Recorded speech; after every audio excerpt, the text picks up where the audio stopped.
ఆమె ఉన్నదని నమ్మి ఆమె యందు భక్తితో ఉంటే ఆ తల్లిని 100 మార్లు పిలవవలసిన అవసరం ఉండదు వాడికి.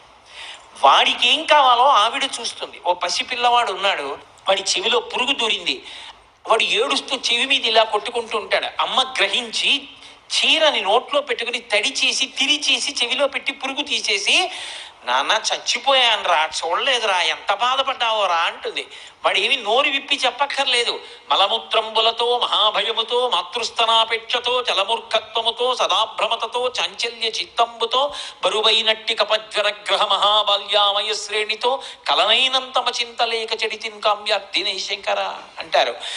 అటువంటి స్థితిలో ఏదీ నోరు విప్పి చెప్పకపోయినా అన్నీ ఇచ్చి కాపాడిన అమ్మలా ఆ తల్లి యందు భక్తి కలిగి పాత్రత ఉన్నవాడు ఎవడున్నాడో వాడి అవసరాల గురించి వాడు ఆలోచించవలసిన అవసరం ఉండదు.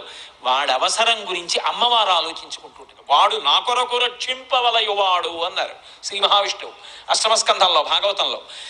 భక్తుడి గురించి ఎవరు ఆలోచిస్తారంటే పరమేశ్వరుడు ఆలోచిస్తాడు. అంతేకాని భక్తుడి గురించి భక్తుడు ఆలోచించుకుంటే ఇక పరమేశ్వరుడు ఎందుకు?